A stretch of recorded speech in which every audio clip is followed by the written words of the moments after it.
नमस्कार, मैं हूं सुनीता। स्वागत है आप सभी का हमारे YouTube चैनल सोनो हिंदी स्टोरी में। कार्तिक महात्म्य का 9वां अध्याय।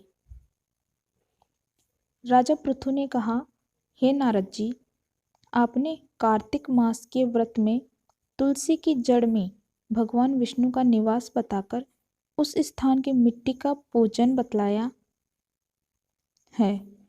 अब मैं भी श्री तुलसी जी के महात्म्य को सुनना चाहता हूँ। तुलसी कहाँ और कैसे उत्पन्न हुई, ये बताने की कृपा करें।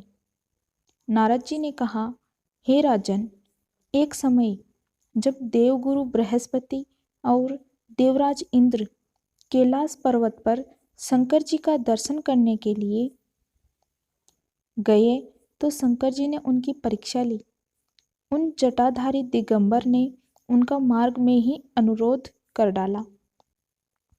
यद्यपि वे तेजस्वी, शांत, लंबी भुजा और चौड़ी छाती वाले गौरवर्ण अपने विशाल नेत्रों युक्त तथा सिर पर जटाधारे वैसे ही बैठे थे, तथापि इंद्र ने शंकर जी को न पहचान उनका नाम धाम आदि परिचय पूछा और कहा, शंकर जी अपने स्थान पर हैं या कहीं गए हैं।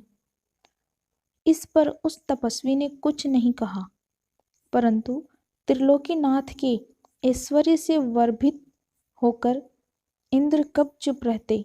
उन्होंने क्रोध से घुड़क कर कहा, अरे मैं पूछता हूँ, तू उत्तर क्यों नहीं देता? मैं अभी तुझे इस वज्र से मारता हूँ, फिर देखता हूँ तुझ दुर्मति की रक्षा कौन करता है। फिर ज्यों ही दिगंबर को मारने के लिए हाथ में वज्र लिया, त्यों ही भगवान शंकर ने वज्र सहित उसका हाथ स्तंभित कर दिया और विकराल नेत्र कर ज्यों ही उसे देखा तो ऐसा विदित हुआ मानो वह दिगंबर प्रज्वलित हो उठा है और तेज से जला देगा। भुजाएं स्तंभित होने से इंद्र के क्रोध और दुख का अंत न रहा, परंतु जो ही बृहस्पति जी ने उसको प्रज्वलित देखा, त्यों ही अपनी बुद्धि से उनको भगवान शंकर जानकर प्रणाम किया और इंद्र को भी उनके चरणों में गिराया।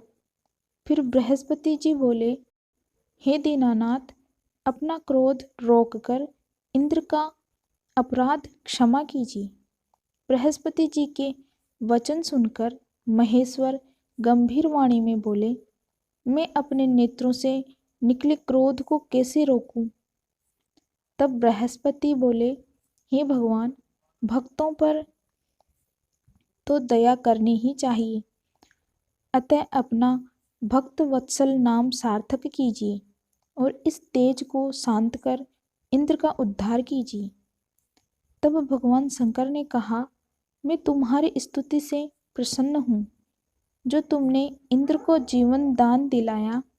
अब मैं तुम्हें अपने वरदान द्वारा जीव नाम से विख्यात करता हूँ। मेरे नेत्रों की अग्नि अब इंद्र को पीड़ित नहीं करेगी।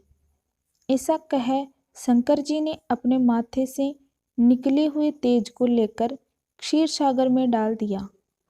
फिर लीलाधारी भगवान अंतर्ध्यान हो गए। इंद्र और बृहस्पति दोनों भय से मुक्त होकर परम सुखी हुए। इस प्रकार जिनको जानने की इच्छा थी, उन्हें जानकर इंद्र और बृहस्पति अपने स्थान को चले गए। अगर ये वीडियो आपको पसंद आए तो लाइक करें, शेयर करें, सब्सक्राइब करें और साथ में बेल आइकन को प्रेस करें, उसमें ऑल का बटन दबाएं ताकि आने वाली वीडियो का नोटिफिकेशन आपको मिलता रहे।